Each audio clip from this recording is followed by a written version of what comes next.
یہ تھا 87 ہے 1987 مرزا طاہر مسرور بیگ غلام قادیانی کا چمچہ اور چیلا، اس نے مسلمانوں کو مناظرے کا چیلنج دیا۔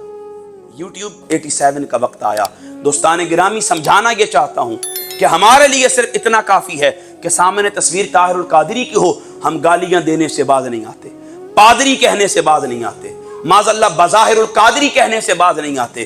ہمیں شرم اور احساس نہیں آتا کہ ہم آقا کریم علیہ الصلوۃ والسلام کے اس دین کے نام لیوا ہیں کہ ادھر بدبخت لوگ آقا کریم پر پتھر برسایا کرتے تھے، حضور کے نالین لہو سے تر کر دیا کرتے تھے، طائف کے میدانوں میں آقا کریم کے گلے میں رسیاں ڈال کر معاذ اللہ گلیوں میں حضور کو گھسیٹا جاتا تھا۔ اس کے باوجود کہ جبرائیل آ کر پکارتے تھے، آقا اگر حکم فرمائیں 2 پہاڑ ملا کر ان کا نام و نشان مٹا دوں، لیکن قربان جاؤں آقا حضور علیہ الصلوۃ والسلام اس وقت بھی امت کے لیے دعا فرما رہے ہوتے تھے، ان لوگوں کے لیے جو بدبختی پر آمادہ تھے، ہدایت کی دعا کر رہے۔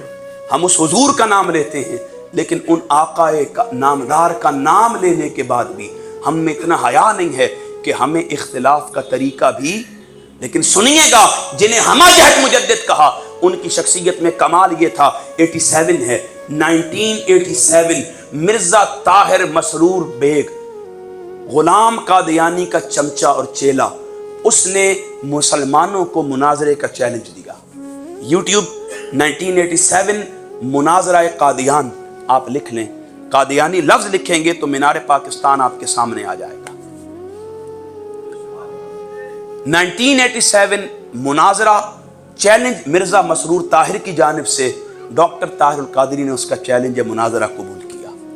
آپ نے فرمایا چیلنج مناظرے کا قبول تو کر رہا ہوں، لیکن مناظرہ نہیں کروں گا، جب تو سامنے بیٹھے گا تجھ سے مباہلہ کروں گا۔ کیا کروں گا؟ مباہلہ کروں گا۔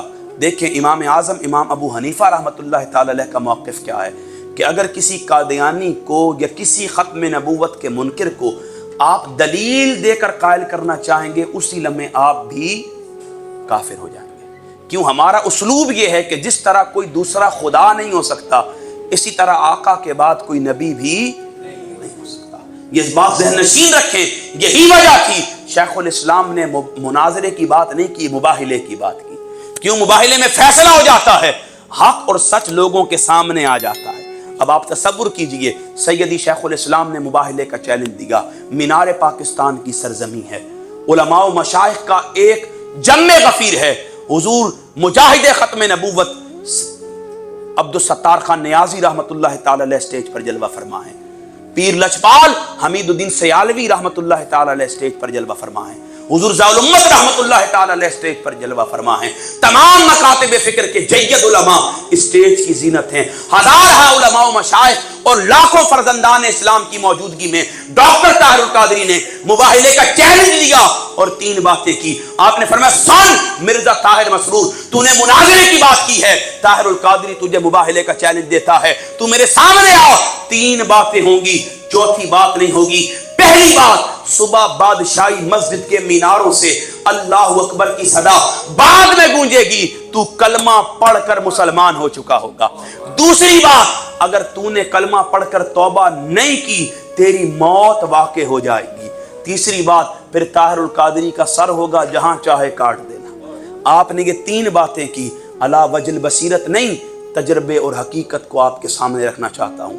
جب آپ نے دوسری بات کی، اگر تو میرے سامنے آیا تو نے توبہ نہیں کی تو پھر تیری موت واقع ہو جائے گی۔ جب آپ نے یہ جملہ کہا، مولانا عبدالستار خان نیازی رحمت اللہ تعالی علیہ نے روک لیا، فرمایا پروفیسر صاحب یہ بات نہ کریں۔ کیوں؟ موت کا اختیار تقدیر مبرم ہوتا ہے، اللہ اسے یہ اختیار دیتا ہے جس سے وہ امر کن پر متمکن فرماتا ہے۔ آپ نے فرمایا پروفیسر صاحب یہ بات نہ کریں، کوئی اور بات کریں، اور بہت سی باتیں ہیں کرنے کے لیے۔ قربان جاؤں، سیدی شیخ الاسلام نے فرمایا مولانا صاحب طاہر القادری کچھ نہیں کہہ رہا، بس جو آقا فرما رہے ہیں میں اس کا اعلان کر رہا ہوں۔ سامعین محتشم، یہ وہ مقام تھا۔ پھر ساری رات اس بدبخت کا انتظار ہوتا رہا، لیکن نہ اس نے آنا تھا اور نہ وہ، کیوں؟ وہ جانتا تھا اگر آج طاہر القادری کے سامنے آ گیا پھر رہتی دنیا تک قادیانیت کا نام بھی باقی سامعین محتشم آپ تصور کیجئے یہ منصب، یہ کمال، یہ ملکہ علم کا اللہ نے اس شخصیت کو عطا کیا جنہیں ہمہ جہت مجدد کا مقام، عظمت اور شان عطا کی۔